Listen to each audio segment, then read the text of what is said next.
Morning students. Last day मैंने आपको testis की संरचना बताई थी। इसमें मैंने आपको बताया था कि टेस्टिस में जो है सेप्टा होते हैं, ट्यूनिका एल्बुजिनिया से बने हुए, और ये जो सेप्टे हैं इनकी संख्या लगभग 250 होती है एक टेस्टिस में, और प्रत्येक सेप्टा में 2 से 3 शुक्र जनन नलिकाएँ होती हैं। ठीक है, शुक्र जनन नलिकाओं के बीच में जो ये स्पेस होता है इसमें इसको अंतराली अवकाश कहते हैं। इसमें अंतराली कोशिकाएं या लेयरिंग सेल्स होती हैं। इसके अलावा इसमें कुछ प्रतिरक्षात्मक कोशिकाएं होती है, ये मैंने आपको बताया है।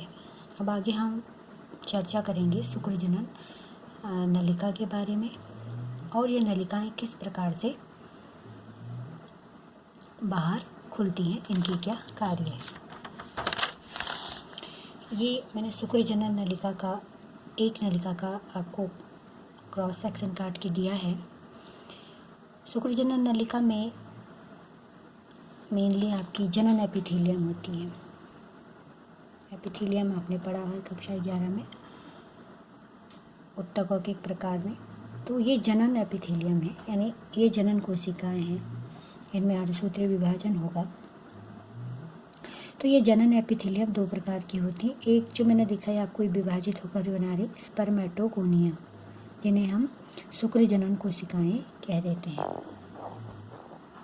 और उसी के साथ ये जो दूसरी जनन कोशिका लगी से सर्टोली सेल्स हम कह देते हैं। ये पिरामिड की तरह आपको दिखाई दे रही हैं। अब इसका नाम क्या है, शुक्र जनन नलिका, यानी इसमें शुक्र यानी शुक्राणु का जनन होता है। इसको हम अभी डिस्कस करेंगे, थोड़ा मैं आपको समझा देती हूँ। ये जो जनन एपिथेलियम है, इससे कुछ सेल्स निकल कर आती हैं जिन्हें हम स्पर्मेटोगोनिया कहते हैं, और इन सेल में अर्धसूत्री विभाजन होगा।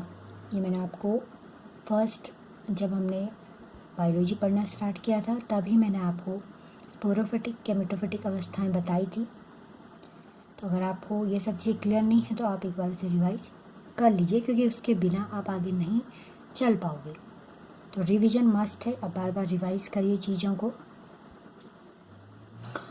ये स्पर्मेटोगोनिया, इसमें अर्धसूत्री विभाजन होता है, और किस तरीके से होता है आप जानते हैं। अर्धसूत्री विभाजन 2 चरणों में होता है। पहले चरण में रिडक्शनल डिवीजन होता है, नंबर ऑफ क्रोमोसोम आधे हो जाते हैं, और दूसरे चरण में इक्वल रिडक्शन होता है, यानी नंबर ऑफ क्रोमोसोम सेम होते हैं। तो एक सेल से 4 सेल्स बनती हैं। इसी प्रकार इन सेल से, ध्यान से सुनिए, इन सेल से स्पर्म का निर्माण होता है, शुक्राणुओं का निर्माण होता है। और ये जो सर्टोली सेल्स होती हैं ये उन शुक्राणुओं को पोषण प्रदान करती हैं, उनको बढ़ते हुए शुक्राणुओं को फूड इनसे मिलता है। इस एक ट्यूब की जो लंबाई होती है वो 50 सेंटीमीटर होती है। 50 सेंटीमीटर होने के कारण ये कॉइल्ड अवस्था में होती हैं। इनका डायामीटर 250 माइक्रोमीटर होता है। तो आपको इसमें जानना ये है कि जननिक एपिथेलियम जो होती है ये 2 प्रकार की कोशिकाएं बनाती हैं। पहला क्या है, स्पर्मेटोगोनिया, और दूसरा है सर्टोली सेल्स। हिंदी में क्या देते हैं, शुक्र जनन कोशिकाएं, मैंने लिखा हुआ है। ये कोशिकाएं अर्धसूत्री विभाजन द्वारा शुक्राणु बनाती हैं। सर्टोली सेल यानी पिरामिड के आकार की पोषक कोशिकाएं जो शुक्राणुओं को पोषण प्रदान करती हैं।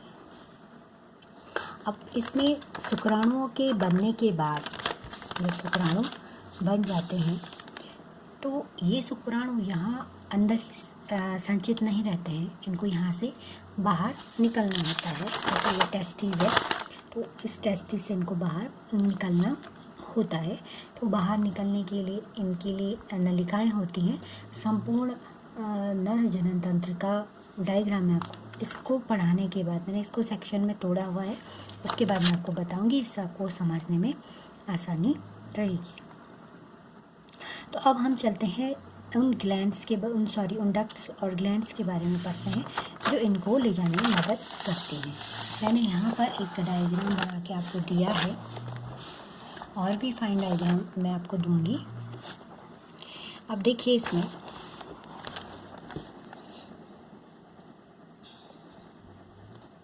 जो हमने अभी तक पढ़ा है, मैंने आपको ये चैम्बर इसमें बताए हैं। ठीक है, चैम्बर में ये मैंने ब्लू कलर से किया हुआ है शुक्र जनन नलिका में, जिनमें क्या बनते हैं, शुक्राणु बनते हैं। बनने के बाद आप देखिए मैंने ये पिंक कलर से कुछ नलियाँ बनाई हैं, इनको हम कहते हैं ट्यूबरली रेक्टी। क्या कहते हैं इन्हें, ट्यूबरली रेक्टी हमको कहते हैं। और ये प्रत्येक पाली से देखिए आप चैम्बर से ये निकल रही हैं। और ये टेस्टिस है जो मैंने ब्राउन कलर से बाउंड्री बनाई है, इसके अंदर आप देखिए जालनुमा संरचना है। इस जालनुमा संरचना को हम कह देते हैं वृषण जालिका, रेटिटेस्टी या वृषण जालिका। तो ये शुक्र जनन नलिकाएं क्या किसमें खुलती हैं, ट्यूबरली रेक्टी में। और ये ट्यूबरली रेक्टी इस वृषण जालिका में खुलती है।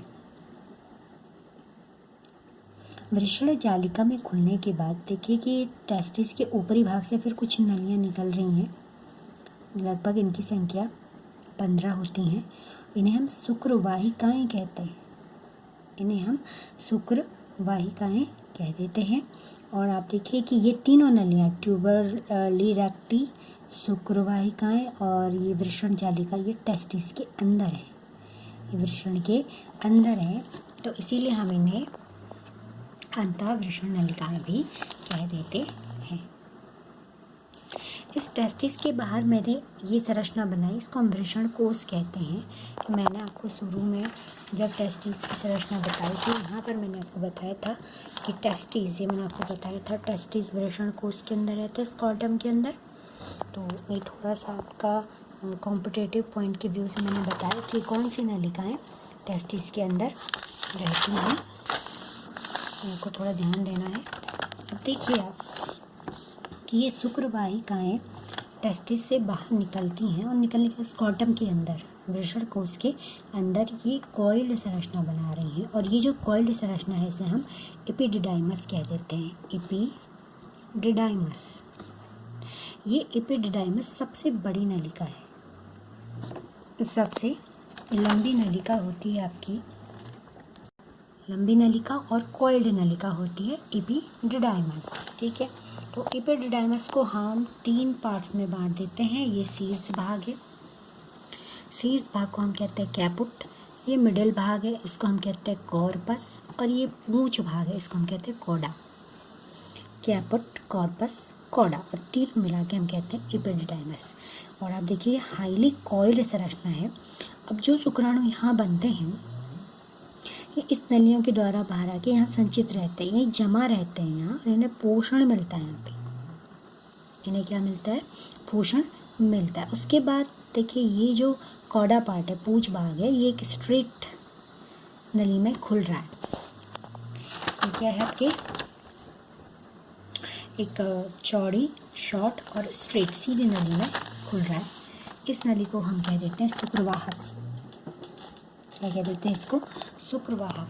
ये शुक्रवाहक आपका इनग्विनल कैनाल के थ्रू ऊपर जाते हैं। अगर आपको याद हो, ये है इनग्विनल कैनाल, जहाँ से ये टेस्टिस नीचे आते हैं, कहाँ, वृषण कोश में। तो जो वृषण कोश में आने वाली जो ट्यूब होती है बीच में, जिसे वक्षण गुहा कहते हैं, यहाँ से हमारे टेस्टिस उधर से स्कॉटम में आते हैं। तो इसी जो इनग्विनल कैनाल है, इसी के थ्रू हमारा जो शुक्रवाहक है ऊपर जाता है और निचले उधर तक पहुँचता है। यहाँ से ये यूरिनरी ब्लैडर होता है, यहाँ पे यूरिनरी ब्लैडर के चारों ओर लिपट जाता है, इसके ऊपर कॉइल हो जाता है। तो हमारा जो शुक्रवाहक है वो उधर में जाके मूत्राशय में, यूरिनरी ब्लैडर में कॉइल हो जाता है। तो मेन आपको यहाँ पे याद रखना है ट्यूबरकुली रेक्टी, शुक्रवाहिकाएँ, वृषण कोश, एपिडिडाइमस और शुक्रवाहक। ये शुक्रवाहिकाएँ हैं क्योंकि ये पतली होती हैं, ये शुक्रवाहक है क्योंकि ये चौड़ा होता है। अब नेक्स्ट हम डायग्राम पे चलते हैं। ये आपके शुक्रवाहक है, देखिए ये मैंने टेस्टिस बनाया है, ये एपिडिडाइमस है। एपिडिडाइमस स्कॉटम के अंदर है, स्कॉटम यानी जो आपका वृषण गुहा होती है उसके अंदर है ये। उसके बाद ये इनग्विनल कैनाल वक्षण गुहा के द्वारा उदर में पहुंचता है, पेट में पहुंचता है। यानी कि स्पर्म बनने के बाद, स्पर्म शरीर से बाहर बनने के बाद कहाँ गए, आपके उदर के निचले भाग में, एब्डोमेन के लोअर एरिया में ये गए। यहाँ पे आप देखिए ये शुक्रवाहक का एक फूला हुआ भाग है, इसे हम एम्पुला कहते हैं। इसके ठीक नीचे यहाँ पर एक ग्रंथि खुल रही है, इसको हम शुक्राशय कहते हैं। इस ग्रंथि का नाम है शुक्राशय। तो क्योंकि दोनों तरफ से 2 टेस्टिस है, 2 शुक्रवाहक हैं और इसमें 2 शुक्राशय खुल रहे हैं, तो यहाँ से आगे इस केनाल को, इस नली को अब हम शुक्रवाहक न कहकर स्खलन नलिका कह देते हैं। अब इसका नाम क्या है? स्खलन नलिका। थोड़ा सा आगे बढ़ने पर एक ग्रंथि, प्रोस्टेट ग्रंथि, it's very important glands in male genital organ, बहुत इंपॉर्टेंट ग्रंथि है प्रोस्टेट ग्रंथि। प्रोस्टेट से संबंधित कैंसर पुरुषों में अधिकतर देखा गया है। तो ये जो प्रोस्टेट ग्रंथि है एक होती है और ये इस जो आपका स्खलन नलिका है इस पर चिपकी होती है, इसमें नलियाँ होती है, नलियों के थ्रू इसमें जो रस बनता है, जो इसमें पदार्थ बनते हैं वो शुक्राणुओं तक ये पहुंचाती है। तो शुक्राणु का रास्ता क्या है? यहाँ शुक्राणु बने, यहाँ से गए, यहाँ से गए, यहाँ से ऊपर आए, ऊपर आने के आपके उदर में गए, उदर से आके यहाँ, यहाँ से आके ये जो शुक्राशय है इसमें शुक्राणुओं के पोषण के लिए फ्रक्टोज और कुछ प्रोस्टाग्लैंडिस होते हैं, तो वो यहाँ शुक्राणुओं को डाल देते हैं। शुक्राणुओं का रास्ता है, शुक्राणु इस रास्ते शरीर से बाहर आते हैं। शुक्राणु के बाहर आने का रास्ता आपके मूत्र मार्ग से होकर जाता है। और मैंने आपको स्टार्टिंग में बताया था कि बाह्य जननेंद्रिय आप पुरुषों में सिसिन होता है, पेनिस होता है, और पेनिस से ही आपका यूरिन भी पास होता है। तो आपका जो मूत्र मार्ग है और जनन मार्ग एक ही होता है। तो इसमें आप देखिए कि शुक्राशय से इसमें फ्रक्टोज और प्रोस्टाग्लैंडिस इस शुक्राणुओं को मिलते हैं। उसके बाद जब ये आगे आता है तो फिर ये प्रोस्टेट ग्लैंड भी इसमें कुछ पदार्थ डालती है, उसमें एंजाइम होते हैं, कुछ सक्रिय पदार्थ होते हैं, वो भी शुक्राणुओं को मिलते हैं। फिर थोड़ा नीचे आते हैं तो ये बल्बो यूरिथ्रल ग्लैंड या काउपर्स ग्लैंड या कंद मूत्रपथ ग्रंथि इनको कहते हैं। ये स्नेहक का कार्य करती है, यानी ये इससे इनको ल्यूब्रिकेंट बनाती है, इसको चिकनाहट इसको प्रदान करती हैं ताकि स्पर्म इसमें आसानी से जा सकें। तो अब स्पर्म में आप देखिए शुक्राशय से निकलने वाला फ्रक्टोज, प्रोस्टाग्लैंडिस और प्रोस्टेट ग्रंथि से निकलने वाले एंजाइम और सक्रिय पदार्थ जब इसमें मिल जाते हैं तो हम इसको शुक्राणु ना कहकर इसका नाम वीर्य हो जाता है। क्या हो जाता है? वीर्य हो जाता है। और यही वीर्य जो है सिसिन के थ्रू शरीर से बाहर निकलता है। और सिसिन क्या है? बाह्य जननेंद्रिय है जो शुक्राणुओं को मादा जनन पथ में पहुंचाने का कार्य करता है। तो ये सहायक नलियाँ और उनकी ग्रंथियों का एक डायग्राम मैंने आपको टुकड़ों में तोड़ के दिया है। बाकी इसमें जो नोट्स है वो मैंने इसमें आपको प्रोवाइड कर रखे हैं, ये नोट्स मैं आपको दे दूँगी। तो इसमें आपको जो सहायक नलियाँ हैं वो आपको याद रखनी है कि सहायक नलियाँ शुक्राणु को वृषण से बाहर ले जाती हैं। इसमें अंतःवृषण नलिकाएँ होती हैं। अंतःवृषण नलिकाएँ क्या होती हैं? जो किडनी के अंदर आपके टेस्टिस के अंदर आपकी होती हैं। तो इसमें आपकी ट्यूबल इरेक्टाई है, वृषण जालिका है, शुक्रवाहिकाएँ 3 प्रकार की हैं। बाह्य कौन सी हैं? अधिवृषण या एपिडिडाइमस जो सबसे लंबी और कॉइल्ड संरचना होती हैं। शुक्रवाहक इन्ग्विनल कैनाल के थ्रू ऊपर जाती है, उदर गुहा में पहुंचती है और वहाँ जो ये शुक्रवाहक है इसमें क्या जुड़ता है? इसमें आपका शुक्राशय आके खुलता है और इसको स्खलन नलिका हम कह देते हैं। स्खलन नलिका से आगे इसको मूत्र मार्ग कहते हैं। देखिए ये शुक्रवाहक है, जिसमें शुक्राशय मिला इसको स्खलन नलिका बोला। उससे आगे जिसमें प्रोस्टेट ग्रंथि अपना स्राव डाला उसके बाद से मूत्र मार्ग हम कह देते हैं। और मूत्र मार्ग के बाद बाह्य जननेंद्रिय है पेनिस। सहायक ग्रंथि मैंने आपको इसमें लिखा हुआ है, शुक्राशय, प्रोस्टेट ग्रंथि और बल्बो यूरिथ्रल ग्रंथि के बारे में मैंने आपको इसमें बताया है। कल मैं आपको नरजनन का पूरा एक डायग्राम दूंगी और हम पढ़ेंगे शुक्र जनन यानी शुक्राणु का निर्माण किस प्रकार से होता है। आज के लिए इतना ही। Thank you.